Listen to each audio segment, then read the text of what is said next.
Okay. Are you ready? Yes. Roll the intro.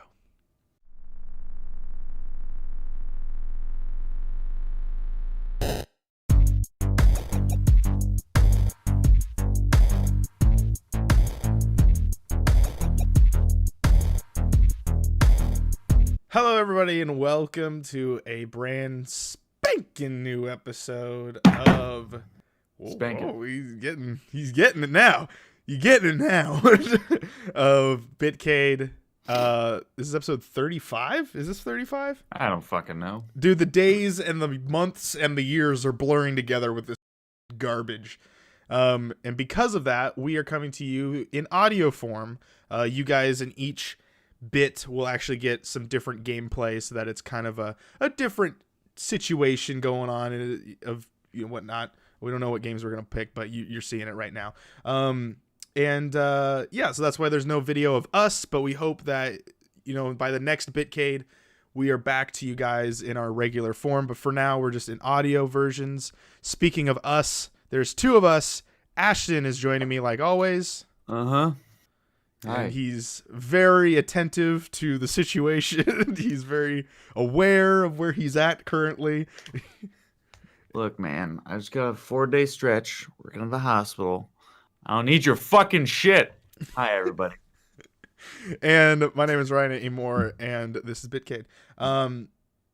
We are going to be talking about first, Xbox and PlayStation are at it again, and they're slowly revealing more and more to us, in Yes. more ways than one. Got some interesting designer news Yep. for the Sony PlayStation controller.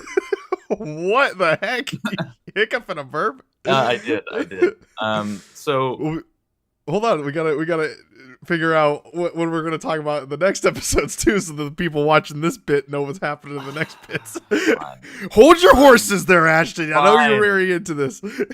Second, we're gonna be talking about our update on the current draft that we did with Taryn and Nate. And lastly, we'll be talking about Game of the Decade, but we will be talking about not 1 year, but 2 years, 2012 and 2013 at the end of this episode. This is Bitcade. Let's get into it. Ashton, now you can talk about what is going on with the whole PlayStation and Xbox battle that's happening for our Well- love and affection. Well, Like two as divorced parents trying to probably- fight for love. Jesus. Oh, they got too real. As probably all of you have seen, PlayStation just released honestly, like their pictures of the PlayStation 5 controller and some of the features on it. It's this two-tone black and white kind of controller where it just looks it looks weird. Um, it's kind of a cross between almost like an Xbox controller and like a Nintendo Switch Pro controller. That's like the best way I can put it. And yeah, I think like what they're trying to go for here is going to be more of like the futuristic kind of standout-ish look, which would be interesting to see if their console kind of follows suit. That'd be kind of sweet to see a two-tone console, in my opinion. Just a little stick out a little bit more for me personally. Mhm. But I guess like the main things to be excited about the controller is like the new features that it has. Like for example, the one that I'm most excited about is the haptic vibration, like what you'll have in like your phone and almost kind of like the Switch. Basically, if you are pushing down the trigger when you're pulling back a bow with an arrow and you're going to shoot something like in The Last of Us 2, you're going to feel vibration kind of change the more you pull it back, according to Sony. Don't know how often that'll be used because, again, that's like a very specific situation you're going to be in. Also, you're going to feel different types of vibration for different terrain that you're on. And so in the sticks there, when you're running through like mud, it's going to feel different than if you're running through like snow or sand or grass.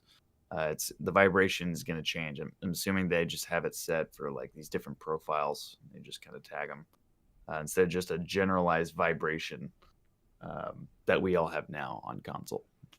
So I mean that's the most notable changes, and then they also have a mic built into the controller, which is probably gonna be shit. So Yeah, I can't even imagine like if I couldn't freaking stand a Connect microphone, you think I'm gonna like a microphone that's built into a yeah, controller? and the thing is too is that they're not even they're not even really touting it off as like a really special feature either. Like they put a lot of work into it. They're like, yeah, it's gonna be great for if you want to say something really quick to your team, and you know, and then be done with it. But if you're gonna be talking on there, you probably want to use a headset. I'm like, okay, Oh then yeah, just use yeah, your yeah. fucking headset. Why did you guys waste money on this? Come on.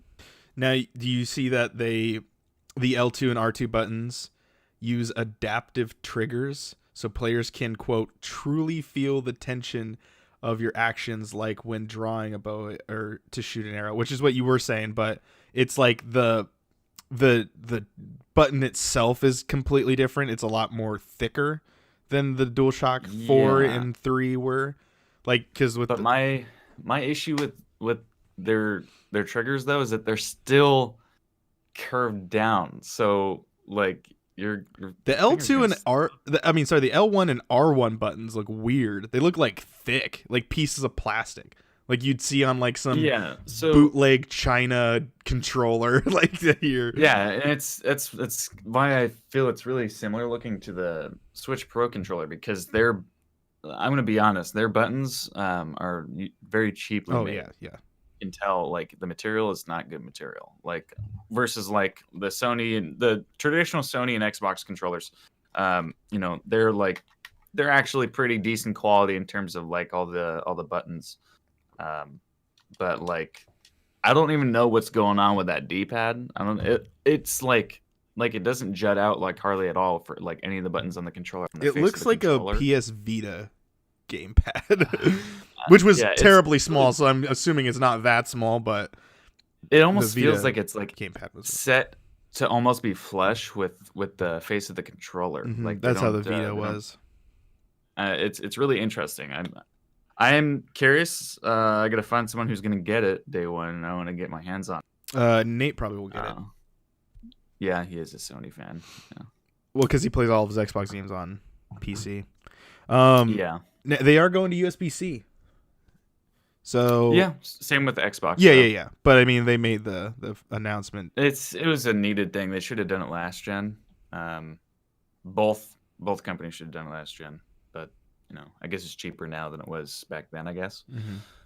But yeah, I mean it's cool. They still have that weird light thing that's just on the front of the controller now instead of the back. I still don't really see the point of having that, but that's just me. It does look cool for the aesthetic more on this controller than it did the PS4, though. I will say that because it looks pretty sweet. And actually, if you go on Twitter, IGN just posted people basically making recolors of. I did see the Super Mario one. Oh, dude, you got to see the God of War one. That one's fucking sick. It's like a Okay. white and maroon, and then the PlayStation logo at the bottom is like fucking like this bright blue. It just everything pops on it. It's fucking clean. Oh, If they came okay. out with They that, post a video. oh Oh, the Spider-Man one though. yeah. So people are. Okay, That's they the got the thing. Last of People Us are going one, through and God of making War one, yeah. reskins basically of it. But You you can know check they'll out never IGN. do this.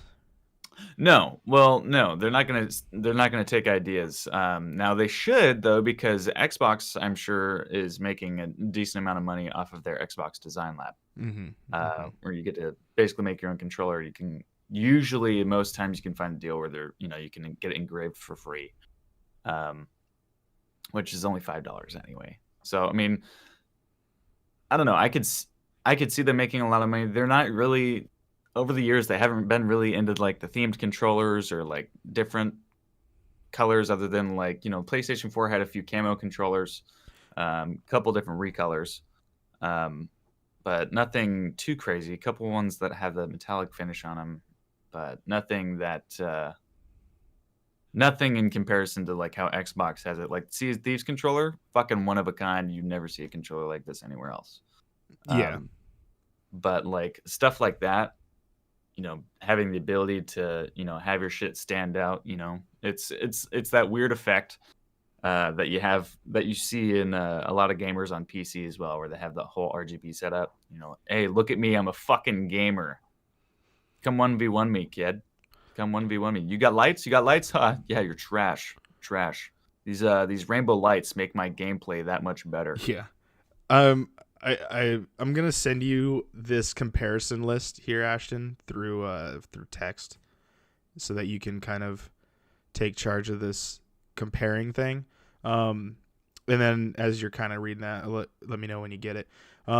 IGN made this full-on chart that has the PS5, Xbox Series X comparison from everything that they have here. Pretty much like the basic features to super extreme features. And since we're talking about controllers, I'll talk about that for right now while you kind of go down the list of things that you want to talk about on the high-tech specs. But are we talking about the consoles or the controllers? Yeah, I'll talk about the controllers to kind of keep us in this and segue into the comparison chart so that you can pull out some big information there. But right now, as of beginning of April, this is all the information that we have so far of 2020. That we were just talking about the controllers. PS5 is now called the DualSense, is not a DualShock anymore. They took that away. So we don't know what we don't know what DualSense means yet. Well, the DualSense, other than this like vibration thing. Is that what we're going off of? That's basically what it is. Oh, okay. That's basically what it is, because it's getting your senses more in line with the immersive environments. So that way you can feel the grass, you can feel the pulling back on the string of the bow. Yeah, you can feel all that stuff independent. Shock is like shoots the controller with vibration, the entire controller. Yeah. The Xbox Series X will obviously use its own controller, but they're just calling it the Xbox Series X wireless controller, with also the Xbox One controller is compatible. Controller features are haptic feedback, adaptive triggers, built-in microphone array, which is what we've said, while the Xbox has haptic feedback, hybrid D-pad, which we've kind of seen pictures of, had that for a while. Dynamic latency input, Bluetooth low energy pairing. Yeah, so basically they're using a different type of Bluetooth here, where it's basically going to update the console faster. It's going to have a higher refresh rate, for lack of a better term. So it's updating your console quicker. So I'm curious to see what the actual numbers are in terms of milliseconds of input lag. But content sharing is the create button is the social platforms that we haven't seen yet. Who knows even where you're uploading that to, because Facebook doesn't, you can't do Facebook with PlayStation 4 right now, so we'll see what happens. And then the share button and social platforms are to be announced for Xbox as well. The share button compared to the create button. Headset compatible, yes. It is just a yes. And then the Xbox One, not the Xbox One, but the Xbox controller will actually be backwards compatible. So you can actually use Xbox One control or headsets on the Series X and Xbox One controllers. So it's still kind of not fully understood how that's going to work, though, unless they're going to be using their probably the 3.5 wireless. Well, not everybody uses the 3.5 though either, because they have that some of their newer mics like the Arctic and whatnot. The Steel Series, they run off of a wireless connection straight to the Xbox. I forgot what it's called, but I have a feeling they might be doing that, and a lot of they're working with a lot of headset companies to make sure that their shit's gonna work, so that way people don't have to buy new headsets, like me, because I use a SPDIF output there, optical connection for my transmitter for my Turtle Beach headset, which they will not have on the next console. So I'm curious to see how my audio's gonna be looking. I have a feeling they might end up maybe having like a to USB converter or something like that, or if you're lucky, you'll have a TV with an optical. And most TVs do have that nowadays, so it's kind of give and take. So. Yeah, and most monitors have it too. Some, well, I guess higher end monitors have that. it is an older technology, so that's why they're. Yeah, I slowly guess it's phasing out. becoming. Yeah, it's getting phased out, unfortunately. Controller batteries, which we did say for PlayStation, will be rechargeable. And then with the Xbox, you'll have AA batteries, or you can buy the extension pack, which is the same Xbox charge pack that's been out for ever. Well, since the Xbox One, because it's the same batteries. It's the same battery port. Charging cables, USB Type C, USB-Cs. and also USB Type C for the Xbox as well. So they're both USB charging cables for Type C. So when you do buy an Xbox charge pack, if you don't want to do double A's, you can charge your controller using the USB-C. So it does have that option.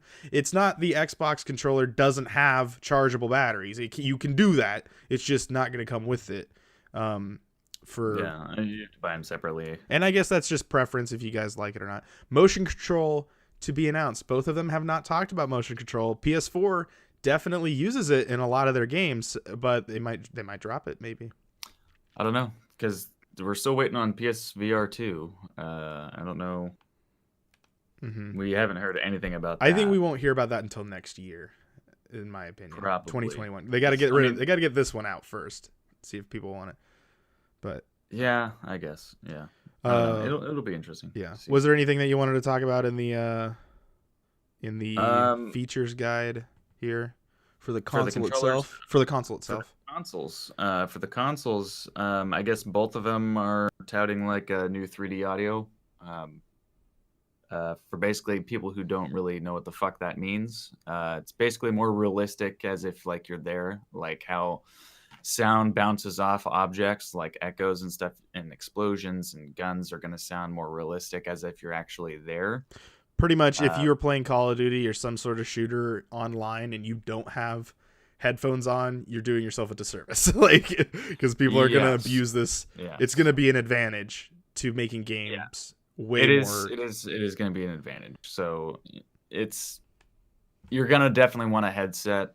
You don't have to get the top of the line headset as long as you're able to do stereo. They haven't really talked about the surround sound too much in terms of 5.1 and 7.1.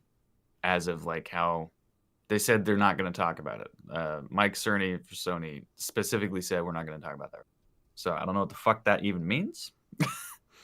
I don't know what their plans are for that.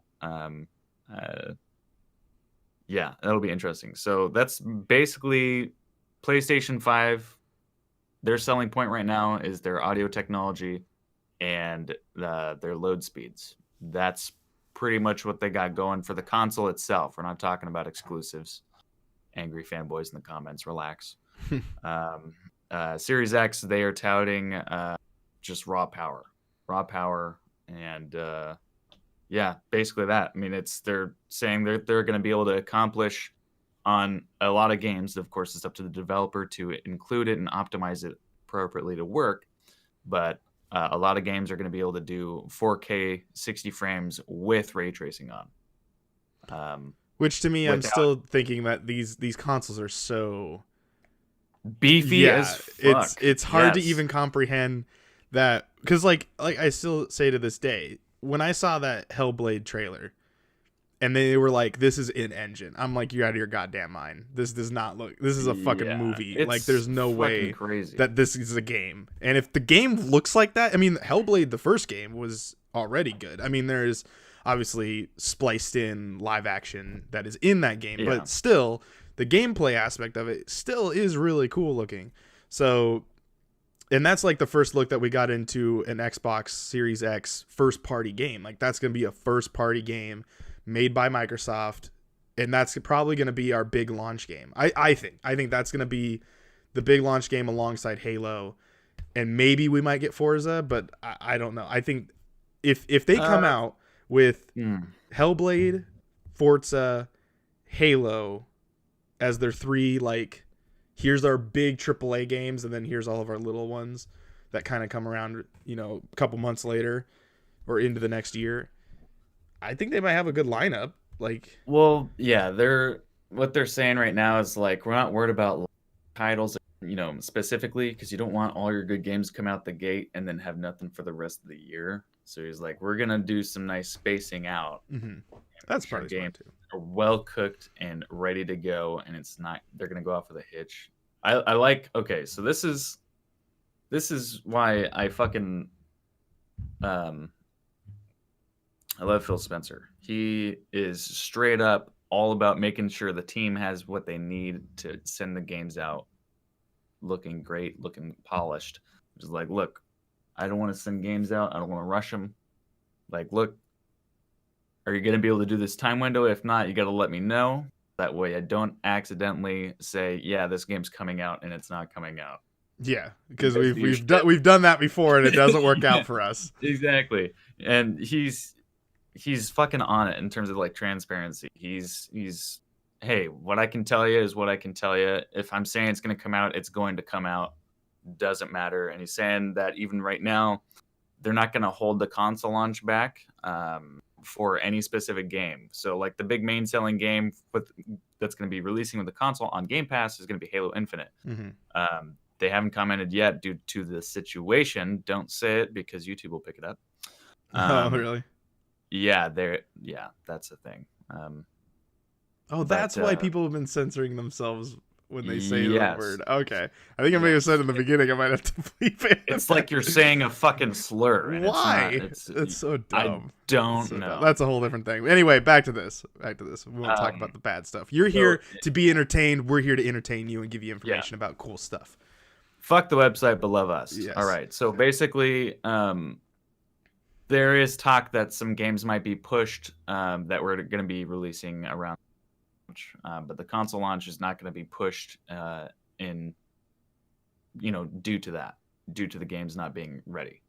It's just going to come out when it comes out. Now, according to Phil Spencer, they're still on track to come out holiday 2020, which we haven't gotten an update from Sony on where they're at. I believe Xbox was a little bit further ahead in the production than PlayStation was, though, because they did start earlier on the development console. So, so far they're on track, but he's not making any promises that like dates or anything like that because China's just now ramping up their factories and getting into work at a normal pace. So we'll see what happens. Yeah, I know that there have been a lot of concerns of like, will the new consoles sell out? Because will they have only a limited run of them for a while and then not have them for a specific amount of time?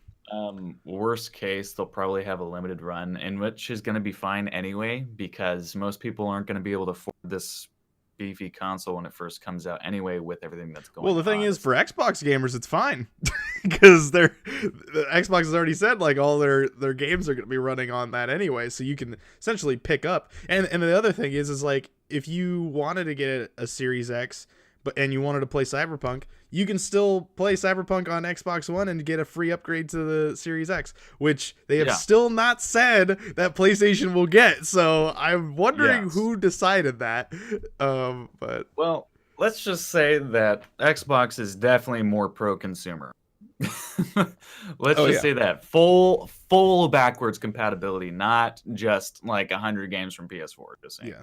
They did Game come Pass back and is say the that there best. is 1,000 plus games. They did say that. 1,000. They're saying 1,000 now. Okay. Top of like games from PlayStation and whatnot. Now you could make the argument that you're not going to want to replay a lot of those games anyway. Sure, fine.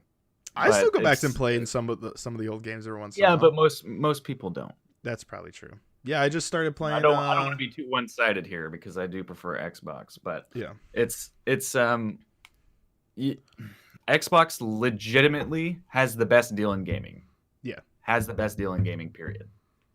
And especially now with their free updates, for optimization, which you get on PC anyway. They just because you just play on any setting you want.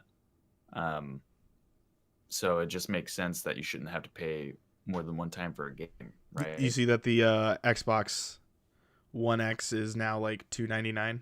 Oh yeah, that's on sale now. I think that's its price. I think they've dropped it officially. They might be dropping officially, but you see that every year. New console releases, the previous one will drop $100. Yeah. Because I think it started at $499 and then it ended up going down to like $450 and then $399 and now it's at $299. Yeah. which I think is a great deal. If you don't, Yeah, it is a fantastic deal. And now you can It get can like be $450. you can get Star Wars with it, NBA with it. I wouldn't get NBA because you can get that for free on Game Pass.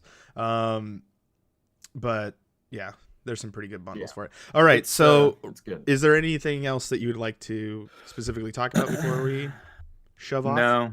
Nope. Okay. Good. Before we end it though, price predictions. Oh, price predictions. Let's go. Let's start with PlayStation 5. What do you think the PlayStation 5 is going to come out to? I think they'll come out at 400. 400, $399. Yeah. Okay. I think the Xbox will come out at 450 or 499. So you're thinking that? So to be more specific, though, let's say Xbox is gonna make the two consoles. All right. We haven't seen the other console, but let's say they do. You're saying that the Xbox Series X will be, was it? It would be 450. You're saying 450. Yeah. Oh, you're saying 499? You're saying $500? Yeah. I'd say a max at 500 because the Series X was 500. Interesting. So you're saying Xbox is going to be $100 more than a PS5? Maybe. Now I'm saying I don't want maybes. Also, you gotta hammer one in here. I'm saying maybe not. Probably closer to the 450 range. And the reason I say that is because they did $100 last time and it did not work out. But their console is also way more shitty. The Xbox One, the vanilla Xbox One, was garbage compared to the PS4. Yes, that's a given. But the base as of right now, Xbox One X is the most powerful console in the market currently. So you're saying you're locking in stone for right now for this episode. PS5, $399 and $400, and then for the Xbox Series X, you are saying $450. Yeah. Okay. And what about this other console? Let's say they have a third. There's the light version. I have a feeling that it'll probably be like $250 or $300. $250 or $300? But not. No, $300. $300. So you're saying Xbox is going to go $300 and $450, and then for their consoles, if they come out with a second one. And then, well, judging by the fact that they haven't talked about the second one this whole year, I don't think we're going to get a second one until next year. No, because honestly, they're going to want to sell their big boy, so that way they can show off all that stuff. But you got to also remember that every time they sell a console, they lose money. Now, we'll say Phil Spencer has said price is not going to be an issue. Yeah, but they also said that I think Sony's doing this too, but there's going to be payment plans, so you just pay it monthly. Yeah, there's that right now. They've been doing that for a while. Yeah. So you're saying $450 Xbox, PlayStation $400, saying $50 more for a Xbox Series X. Yeah, and I feel it's justified too. Okay. So I think PlayStation's going to come out and they're like, we can't hit $500 if we're going to just topple people over. We can't do it. No. There's just no way. So they're going to come out at the $400 range. But I think Microsoft is going to go cheaper and they'll hit $350. Oh, but man, if they do that, I think they're going to go $350 because I think at this point Microsoft has got to be like, fuck you to everybody. We'll take the loss. We'll get everyone, because Xbox isn't about, they're not about the console. They don't really give a shit about the console. Like they want to make the most, everything to like, hey, just play our games. But that's what Phil keeps saying. It's about the brand, and to take a loss on a $50 extra. I mean, that does add up. Don't get me wrong. That does add up after you sell like 1,000 plus. Yeah. But if majority of people are on your console buying your first party games or subscribing to you and paying your 16 something a month for Game Pass Ultimate and are talking about Xbox and are making that the household name, and PlayStation is slowly diminishing, Microsoft has way more money to flex. Like they could do whatever the fuck they want because they're a bigger brand. Sony doesn't make very much money unless it is PlayStation. So like PlayStation makes money. The rest of Sony isn't very profitable. So like I mean, you can check their stock. Microsoft's is way higher than theirs, and it also doesn't fluctuate too drastically like PlayStation or like Sony's does. So They got big dick money, dude. I think Microsoft could suffer the extra $50 to come out and say, "Look, last time we came out at I think the last console was $490 or was $399, right? Can you look that up? Can you look up, because my keyboard's loud? Can you look up the Xbox One Connect bundle and how much that cost at launch? And then whatever that cost, and PlayStation came out at $100 cheaper, and with not a peripheral that was required, they were able to sneak in and go, well, we're $100 cheaper. Now, if Microsoft comes, and they took a loss, that PlayStation took the loss. They were coming out at a way cheaper price than what the actual console cost. If Microsoft comes out and says the Xbox is $350 or, God forbid, $300, which would be astronomically cheap, I would not think they were going to go below $400. But I think just to snipe, depending on if PlayStation comes out first, if PlayStation comes out and says we're $400 and Xbox comes out and we're like, we're $350 and then walks off the fucking stage, I think that will be the giant middle finger to Sony, and enough for them to possibly win the generation, because they'll be like, well, you can get the most powerful console for $50 cheaper, which is enough for a game. You just get another game. You can buy Halo with that extra money you're saving, or you can buy Game Pass with that extra money you're saving. Did you look it up? What the fuck? I can't find it. Oh, bummer. It's just showing me all current prices. Oh. And I'm like, what the fuck? But one of the frequently asked questions on Google, does Sony own Xbox? And those are the people that will hopefully Gladys. pass away in the Darwinism. But so that's what I'm saying. $350 for Xbox. It was $100 difference. It was $100 difference. Yeah, I know that. That was what I was saying. Yeah, but I think if Microsoft just says we're $50 cheaper, and we're the most powerful $50 console, cheaper and more powerful, and you can we'll throw in a couple months of Game Pass or whatever. Yeah, it's over. It's over. You know, there's no reason to not get an Xbox. $350 is my prediction for the Xbox Series X as of April 2020, and then $400 for the PlayStation 5. That's my prediction. Boy. I hope you're right. I would love to save some money. Anything else you want to talk about with the console so far? Console Watch, That's April all, 2020. That's all, folks. All right, let's move on to the second topic. The fantasy draft. Yes, the PT draft that happened just about... Did it happen last episode? I think it happened at the last episode. I don't know. It's been a long time, man. We haven't recorded a lot because of this whole situation. So anyway, here are the standings so far. I'll break it down with the games included. Animal Crossing New Horizons was drafted by Klitz, Tits, and Naughty Bits, a.k.a. Taryn. The critic score was 90, which got her 21 points. Now, remember, the rules are whatever a rating above 70, you get 1 point. Ergo, if you get 71, that is 1 point. If you get 69, you actually lose 1 point. All right? So, Animal Crossing New Horizons got a 90, which was the critic score, which earned her 21 points. But Pokemon Mystery Dungeon Rescue Team DX, she drafted that, and the critic score was 68, so she actually lost 2 points on that. So her total fantasy points is 19. How do you feel about that so far? Animal Crossing get a high rate. I mean, we all could have called that. She just jumped on it first. Mm-hmm. I felt like that was a really solid pick. She's actually been playing it. I've been talking with her about it, and she's loved it. And I know a lot of other people that I work with say the same thing. It's definitely great. They keep trying to get me to buy it. I'm like, no, I'm not gonna. I don't want to jump into that sort of game. I still have Last of Us to beat. So,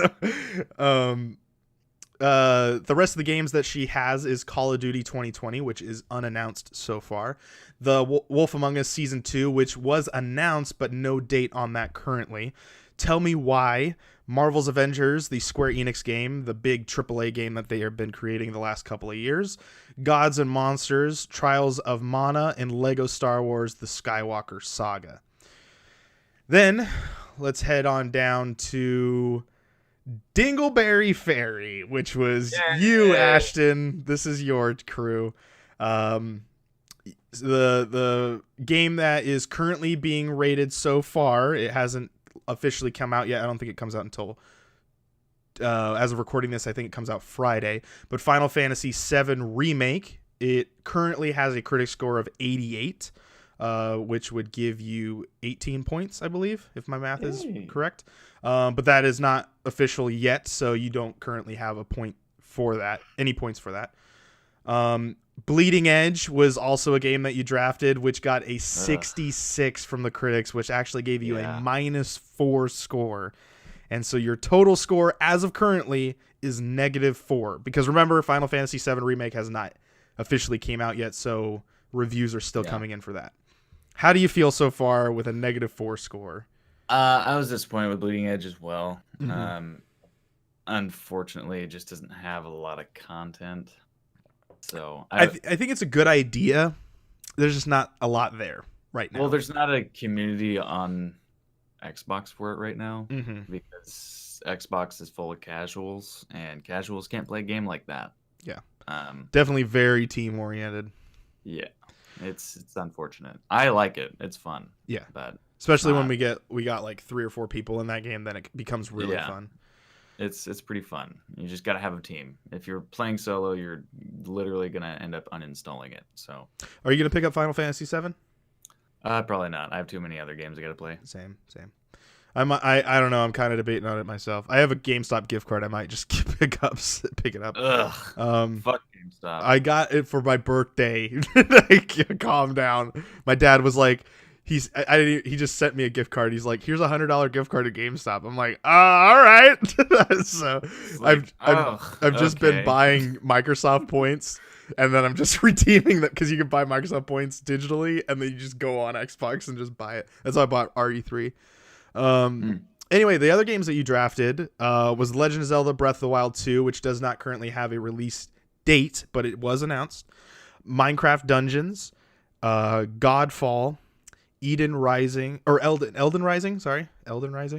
Or Elden Ring. Sorry. I don't know what I was looking at. I was combining words together. There was dyslexia going on there. Elden Ring. You had drafted. Super Meat Boy Forever, Battletoads, and Oddworld Soulstorm. How are you feeling about those drafts? Not sure yet. Okay.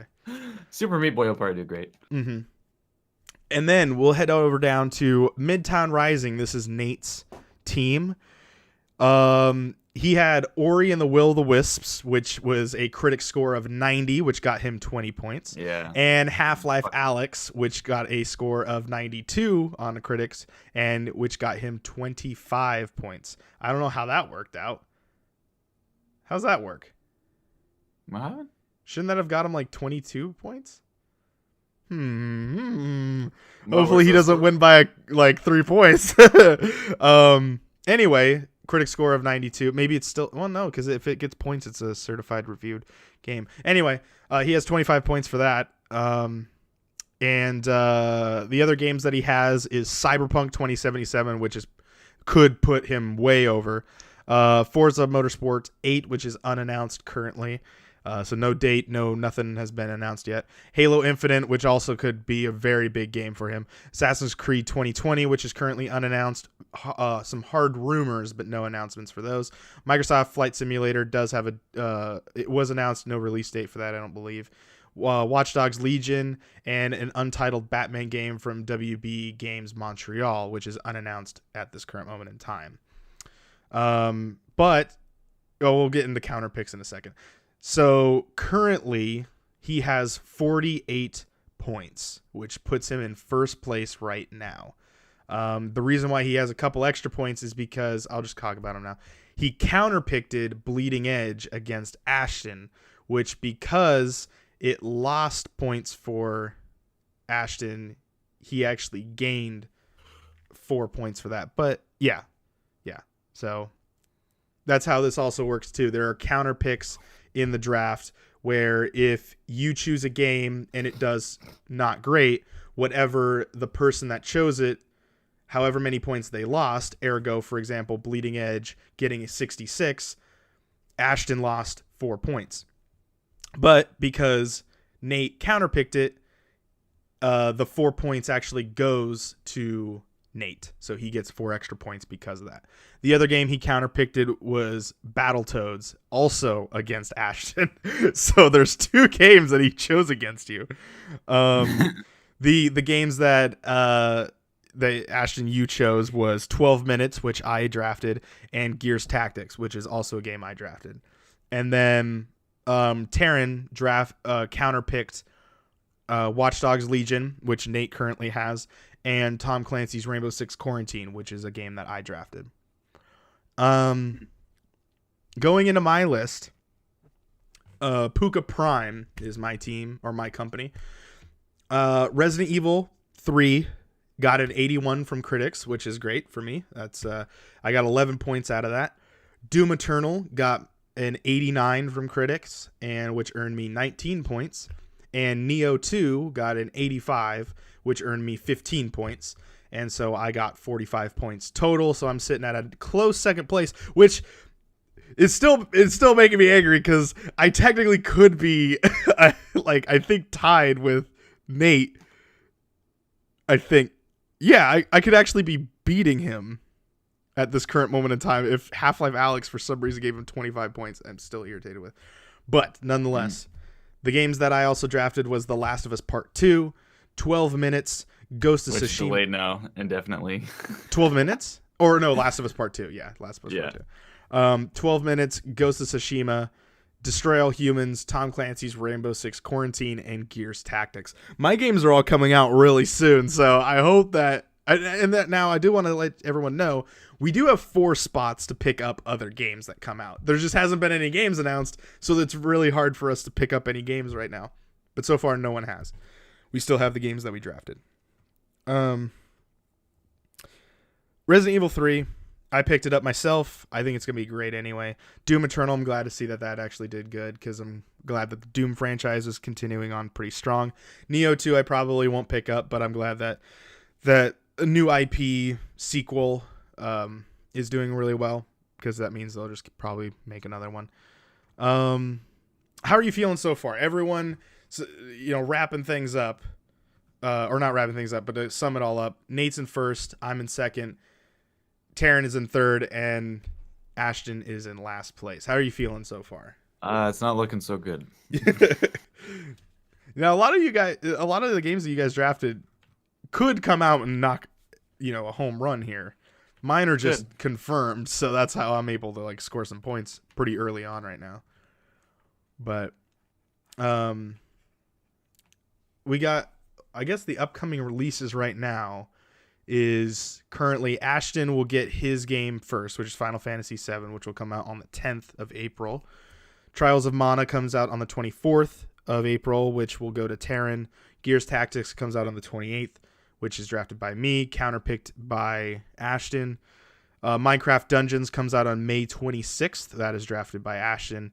Ghost of Tsushima is 6/26, drafted by me. Marvel's Avengers is 9/04, drafted by Taryn, counterpicked by me. Cyberpunk 2077 is September 17th, and that was drafted by Nate. Tell Me Why, coming summer 2020 estimated, drafted by Taryn. Godfall Holiday 2020 drafted by Ashton, but counterpicked by me. And Microsoft Flight Simulator 2020 estimated, drafted by Nate.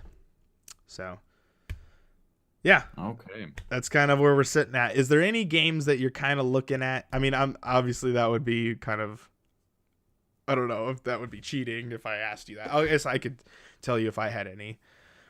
But, or how do you feel the standings are? What do you feel about the draft so far? Or if you want to talk about specifically anything. Yeah. Do you feel, do you feel like you can come back here? Maybe. Depends on if some of these games are going to release or not. So. Mm-hmm. Is there any game that you have drafted that you're like, this could bring me back in the game here. Uh, mm, no. No. Might have to do some work on my draft. So Hmm. You might pick up a few games. yeah. Now, as a reminder for people back at home, if you guys want to know how we pick up games, you actually put in a bid for a game, and then on the following Monday of whenever the week that we're lying in, at midnight, it will click over to whoever bet the amount that will win. So if you bet $10 and someone bet $11, whoever bet the $11 will actually get the game, but you still lose the $10. So it's a gamble sort of thing, but we get $100 throughout the whole year, and once that $100 is gone, it's gone. You don't earn no money after that. So you got to be very strategic about how we play this game. But that's a little bit of an update on the on our draft there. Wanted to go in with that. Any final words? Nope. Let's move it on. All right. Topic number 3. Game of the decade.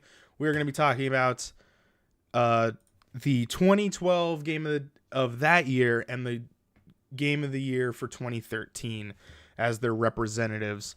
There were a lot of really good games that came out in both of these years. We just had to sum it up into this list. There's a lot of those games.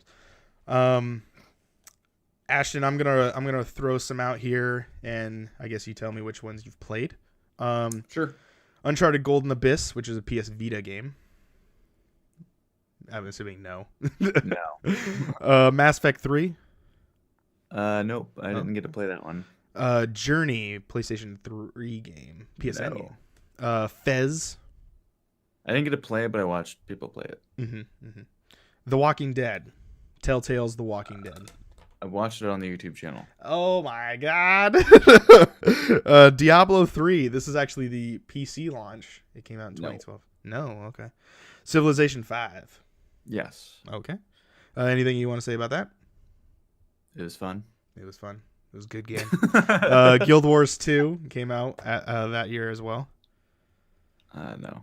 Hotline Miami. No. Black Ops 2. I did play that. Okay.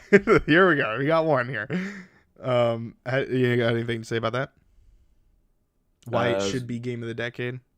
It was one of the last good Call of Duties, in my opinion. I don't know. I guess for me, it took up so much of my time. It was basically, was that the one? Yeah, that was the one that had transit in it for the zombie map. It was like the first iteration of zombies, where you had like all these crazy Easter eggs, all these crazy these Easter eggs always existed in the zombie mode, but it was really refined in this, and you got actual achievements for doing said Easter eggs, and people got more involved in the community, and it was very difficult. Getting that Tower of Babel achievement was something else, but I don't know. It was just everything that they had been doing well, they just did better. It was a good improvement, pretty much all around. Yeah, I don't know. I really enjoyed it. And the last one I have here on the list is Persona 4 Golden, which was a PS Vita game as well. Yeah, the thing about 2012 for me, I think that the reason why I thought it was so much of an iconicized year was because this was my year that I went to PAX for the first time. I went to PAX Prime 2012. It was not called West, it was Prime. And that was still when they're doing 3 days and the whole thing, Friday, Saturday, Sunday. But there's a lot of really good games, but they're not really a lot of like big games. Like they're just like, oh yeah, that game was awesome. That game was really good. Would I say it was like game of the decade? I don't know, but I would say there's a lot of really good contenders for some really good game of the year. Uncharted Golden Abyss, I think, is one of the reasons to own a Vita. If you're an Uncharted fan, I think you can pick up a Vita pretty cheap now, and I think it's worth playing. I think it's really cool. It's stuck on that console, so the only way you can play it is on Vita. And yeah, it's an Uncharted game portable, and it works. And there's some Vita gimmicks that it does do, but I think it's really fun. And it's a really good game. Mass Effect 3 wrapped up the Mass Effect saga to mixed reviews, to say the least. Until they fixed quote unquote the ending. I had no problem with it, but I also played it years later. Journey is still to this day one of those artsy games that a lot of people will say is one of the most beautiful games that exist. I've not played it, but I know that people really do love it. Fez is one of those XBLA PSN games that just art style alone did really well, and was actually one of the in a documentary with Super Meat Boy and Bastion and things like that. The Walking Dead to me is still one of the best games ever created when it comes to story. I know a lot of people will say, like, is that really a game? To me, I still think that it's what it is. I think it's just written really well. I've never felt so much emotion for a video game until I played it.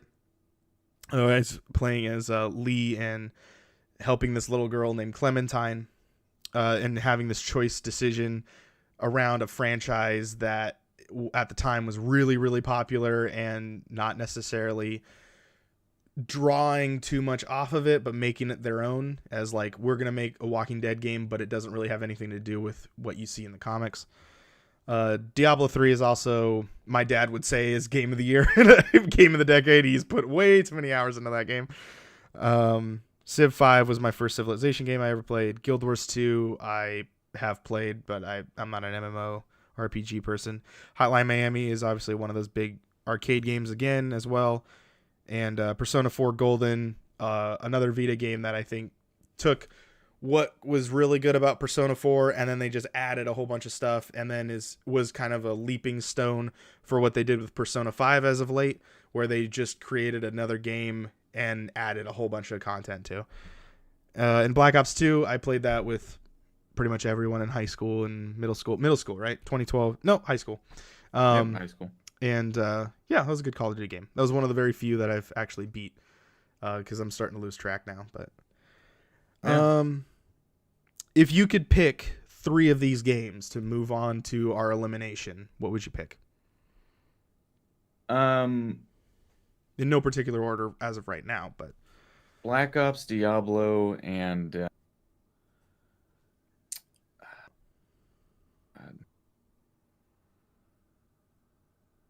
don't. It's hard. You got Uncharted Golden Abyss, Mass Effect 3, Journey, Fez, The Walking Dead, Diablo 3, Civ 5, Guild Wars 2, Hotline Miami, Black Ops 2, and Persona 4 Golden. Mass Effect 3. Mass Effect 3. Okay. Mine would probably be The Walking Dead, Persona 4. Oof. And this is really hard because I don't. Okay, we'll get to this. I'm gonna put Mass Effect 3 in there. So I'm crossing off the ones that didn't make it here. Just because Mass Effect 3 got 2 votes, I don't think deserves to be the game of the year of that year. Is there one that you're willing to go to bat for? What I'm willing to go to bat for? Because right now we have Mass Effect 3, The Walking Dead, Diablo 3, Black Ops 2, and Persona 4 Golden. Not really. Okay. This wasn't a big gaming year for me. I wasn't really branching out that much in that year. I wasn't trying new genres or anything like that for myself. It was just Call of Duty, and that's it. Okay.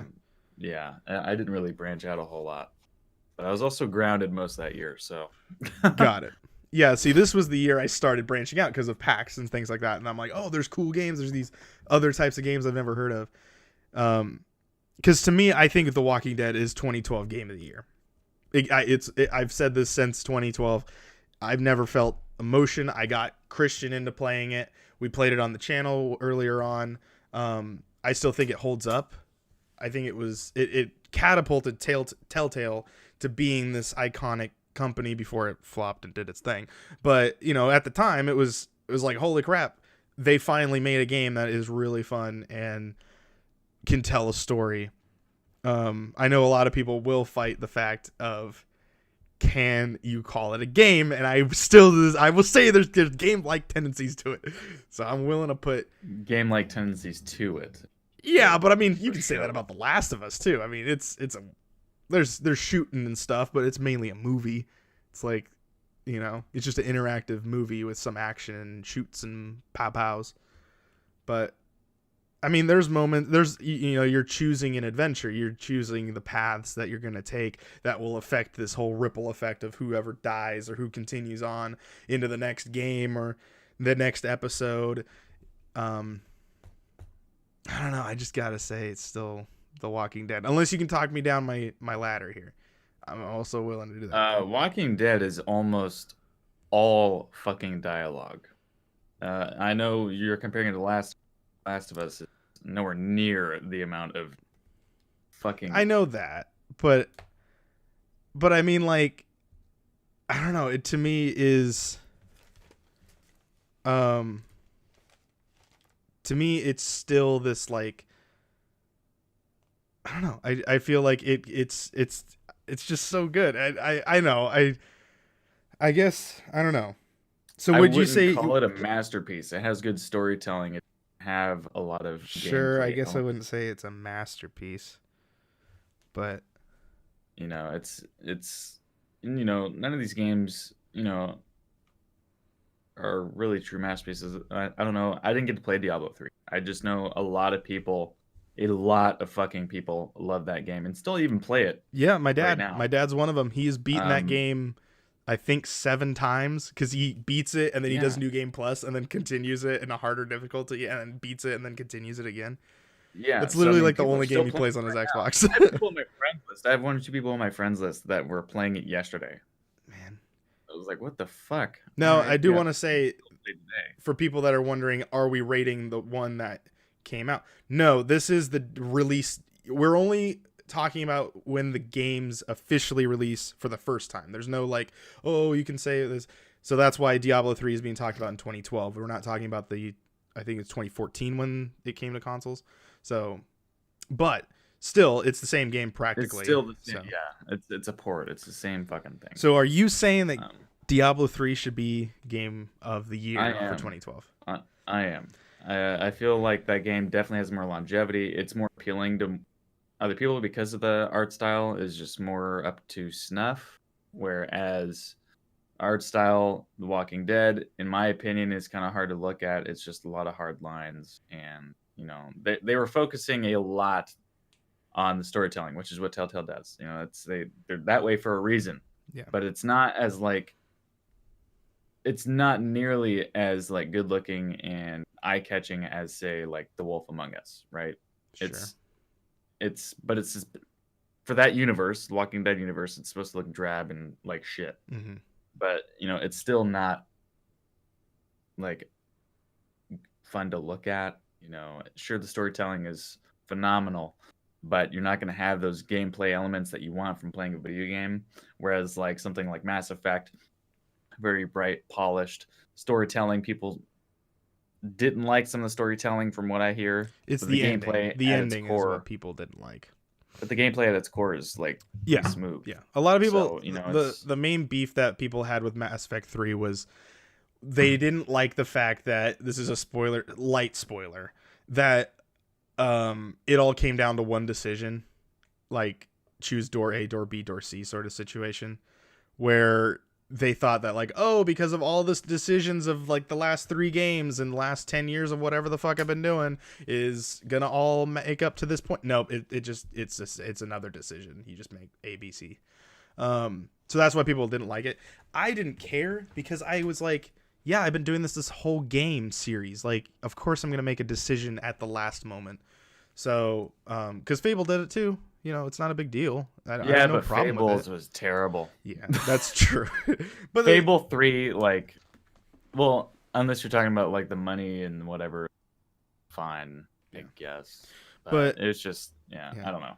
So okay, I'm willing to concede to The Walking Dead because it is, I guess, to each their own on that game as well. I definitely wouldn't give it a 10. I'd probably give it a high 8 or a 9. When it comes to storytelling and gameplay, I think Mass Effect 3 did a really good job because it's a Mass Effect game, but I also have to rate it based on the game itself. And Diablo 3, I do know that a lot of people do love it. I'm willing to vote that one in too. Yeah, I think it comes down to those two. And I think based on how many people are still playing Diablo 3 and the fact that it is a fun game, it's a game that you literally could have 4 people playing on console with on the same screen. It's one of the very they took the time to make a feature like that in that game. I'll give it to him. I'll give Diablo 3. All right, we'll do it. Diablo 3 for 2012. Yep. All right.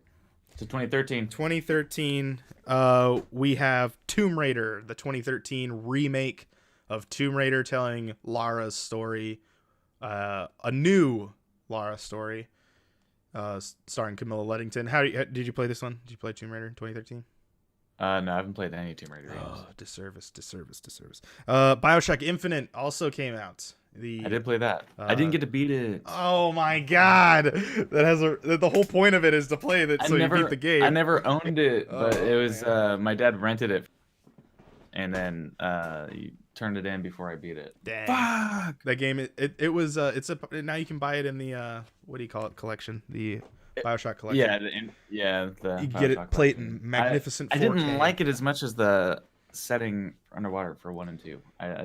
2 is still my favorite. 2 is your favorite? Oh, yuck. Yeah. No. Infinite's great because it ties everything all up in that. The Last of Us came out in 2013 as well. Summer release. I love that game. I remember standing in the middle of Game Crazy and showing and telling Christian, like, oh yeah, this game, I saw it on G4. I'm like, oh man, there's so many references in this callback that it sounds fake. But wow, yeah. That was. I don't know. I've actually beaten that game twice. I did New Game Plus of Last of Us, and I actually played it online for a little bit. So. Animal Crossing New Leaf is a 3DS game. 3DS game or DS game? 3DS. Yeah. Did you play this? No. Sky play this? No. Yeah, she played that. What? I wasn't a DS player. Fair enough. I stopped after the Game Boy SP. The Game Boy SP? That shit was awesome. My dad had an SP. I had a Game Boy Advance. That shit was tight. Dota 2 came out on PC in 2013 as well, as of what I saw in the Wikipedia. So don't shoot me, Dota fans. I don't know. Assassin's Creed Black Flag, Assassin's Creed 4 Black Flag. Arguably the most popular. Yes, it is probably my favorite Assassin's Creed. I stopped at 3. Yeah, the reason why I played 4 because I was like, oh, it's a pirate game. There aren't very many of these, and at the time, and I was like, all right, I'll play this, and it's just good. I liked the character. I think he plays Edward in that. No, Edward is in 3, right? Yes. Yeah, and then you find out that like 4 is the grandfather of 3, which the father is the one in Rogue. And those are like the only 3 Assassin's Creeds that are like generation, like boom, boom, boom. The other ones are just now they're all over the place. They're just like, yep, it's back in time, you know? So,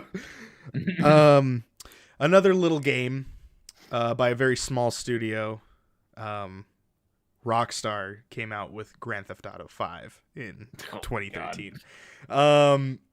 Obviously, GTA 5 to this day is still one of the biggest video games of all time, and it's just so.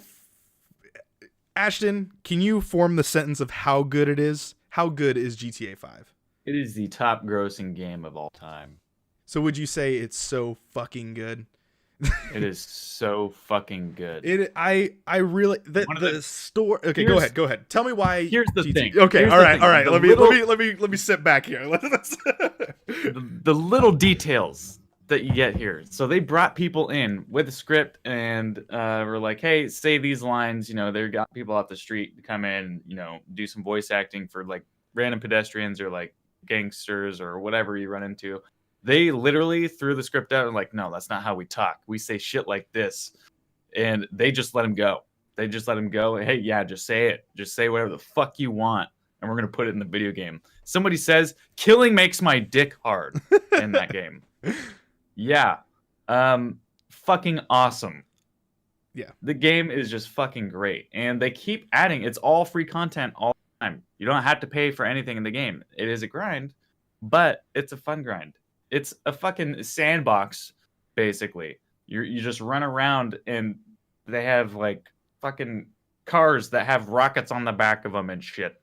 Now at the time, it didn't have that. Mm-hmm. But GTA Online would not come until about a year later. But yes, yeah, you're right. yes. But if we're talking about that version of the game, just the story, the story was awesome. Yes. The story is fucking amazing, and there's tons of Easter eggs in it. You got to play as 3 characters. You got to play as Franklin, this black dude who basically steals cars for a living. You have fucking Trevor. Trevor, who's arguably the best. He's fucking crazy con man, trailer park trash dude who I think the first time you see him, he's fucking some dude's wife. Yep. Actually, it's the guy from Lost and the Damned. It's the guy's wife from Lost and the Damned, which was a funny callback because most people wouldn't know that GTA reference, but everyone hated GTA 4. So the first thing you see Trevor do is stomp a mud hole into this dude and kill him because everyone hated Lost and the Damned. It was fucking great. You also had Michael. And then Michael, who's basically this older dude who had like this crazy bank heist with Trevor back in the day. And he's just kind of like chilling in life. Yeah, he's a witness protection sort of. Yeah, he's witness protection because he sold everybody out, and you know, there's that. And then he has a shithead kid. Kids.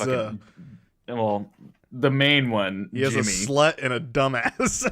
Yeah, he's fucking stupid. I don't know, but like there's like different numbers you can use to dial on your phone, and like they just have so many like weird little tiny things. Like you can actually call the numbers on all the boards. It's fucking crazy. Like the amount of detail that went in this game, and might I add, the world is fucking massive. Yeah. It is a massive world. It's basically modeled after California, which apparently they did a spot-on job, according to people who actually live there. Based on the LA area is what Los Santos. LA, Los Santos. So it's I mean, it is awesome. To me, GTA 5 is just is still one of the best stories in video games, and it's a game. It's a video game that has a fantastic story. There's no other game. What was that? You beat it, correct? Oh yeah, I've 100%ed it, or not 100%ed it. I've almost 100%ed it on Xbox. That's the farthest I've gotten. The interrogation where you get to pick what you're using to torture a guy. Oh yeah, there's that too. Took a car battery to his legs. There's also the serial killer side mission thing. That's not even a fucking mission. It's just something you go do. I'm like, what? How is there a thing like that? There is an Easter egg in GTA 5 where if you go to Trevor's like little like back alley, trailer park thing, you'll see a trailer that's burned down, and that is a clue to go to another location, to then you go to this little island, and you'll see that there are bodies like put into the water and they've just sunk to the bottom, and it's all tied to the serial killer of Los Santos. What other game does that? It's not even a mission. You just go do that and you'll find that. It's like there's also an Easter egg. If you 100% the game, you can see a UFO on a stormy day. On Mount Chiliad, I think is the mountain. But the thing there's also a ghost up there. There is a ghost up there. Sasquatch down the mountain. Yeah, there is a well, yeah. It's a side quest. Yeah, it's a side mission. But yeah, there's the reason why to me this game is just amazing is the fact that the story, I've never played a story where I can play as 3 different characters and it doesn't feel like I'm getting yanked out of my socks to go and do another thing where I'm like, oh god, now I gotta go play as Trevor, or now I gotta go play as Michael. Every time I got put into another thing, I'm like, okay, cool, what's going on with Michael, like what's happening, or what's going on with Trevor, or what's going on with Franklin. They're so good together, and then they all, you slowly start to figure out that like they all need each other. Like Trevor needs a friend that he lost, he truly loved and would go to battle for, and he lost him, and then now he got him back. And then you got Franklin, who doesn't have a father figure in his life, that grows up on the streets, that's trying to figure out, like, his aunt hates him and he's kind of a fuck up and he doesn't really know what to do with his life because he's just this young kid that doesn't know what to do. But then Michael starts to like kind of show him that fatherly thing of like, maybe not in the right ways, but he's showing him like how to be a man sort of thing. And Michael is starting to see that in Franklin of like, hey, you know, I'm treating this kid like I should be probably treating my family. And so he starts to figure out that like, I have a family now, I should be treating them with love and compassion or whatever. And you start to realize like, how deep is this fucking game? Like, what is, I thought this game was about slapping hookers and stealing cars. Like, what is this whole game? But yeah, you notice that there's actually like a heart to the game, and that there's actually a story to this game, and it's fun to play. And then GTA Online came in and has been, you know, 2013, so we've passed 5+ years on this game now. And you know, I gotta say my favorite mission was as Michael, where you get high as fuck and you think you get abducted by aliens. Oh yeah, and he starts skydiving. Yeah, they all have a mission where they do that. They all have a mission where they get high. Yeah. I think Trevor's is he gets so high that he starts to shoot clowns. Like you have to shoot off these hordes of clowns. Shooting up the town. Yeah, he's just essentially killing thousands of people. Basically on fucking bath salts, mass murder. with a death machine. Yeah. Yeah, it's just so good. It's just so good. I think, unfortunately, all of these games that came out in the year 2013, though they are so good, from Tomb Raider to BioShock to Animal Crossing to Assassin's Creed to The Last of Us to Dota, it's like, it's just, that was a really good year. And they all came out like beginning of the year, middle of the year, end of the year. 2013 was a really good year of games. There wasn't a lot. I mean, all these games were so good and so spaced out well that they didn't affect each other at launch. Yeah. So it's, honestly, I'm already giving it a grant. We talked about this game, I don't know how long already. So I mean, we already know that this game is. Yeah, I would definitely say GTA 5 is game of the year for 2013. So when it all comes down to it, Diablo 3 will be representing 2012, and GTA 5 will be representing 2013. Red Dead Redemption will be representing 2010, and Minecraft will be representing 2011. So in the next episode, maybe we'll do 14 and 15. I'm not sure, depending on how much we want to kind of rush through these. We just want to keep track of them. And I didn't know when this whole when we'll start becoming available where Ashton can come over to my house and start recording again. But until then, we might double up on stuff just to make things kind of flow a little bit faster so we can get Game of the Decade done. But yeah, that's going to wrap things up, unless you got any final words for Game of the Decade. Stay safe out there, guys. Okay. That had nothing to do with the Game of the Decade, but that's a good closing statement. We're going to go on that. Ladies and gentlemen, thank you guys so much for listening to Bitcade. If you guys want to watch more stuff, make sure you hit subscribe button to wherever you are listening to this, YouTube, audio, whatever. Go to primaltarget.com. Go check out Ashton where? Mixer.com/Primal Target. Mixer.com/Primal Target. Links in the description below, as well as all of our other social media. You can follow me at Ryan A. Moore. You can follow him at Sticky_Ash. And that is going to be Bitcade. Thank you guys so much for listening, and we will see you guys in the next episode. Good night, everybody, and wash your hands. Oh. Does it count if I let my dog lick my hands? Yeah, I think that counts. Yeah? Okay.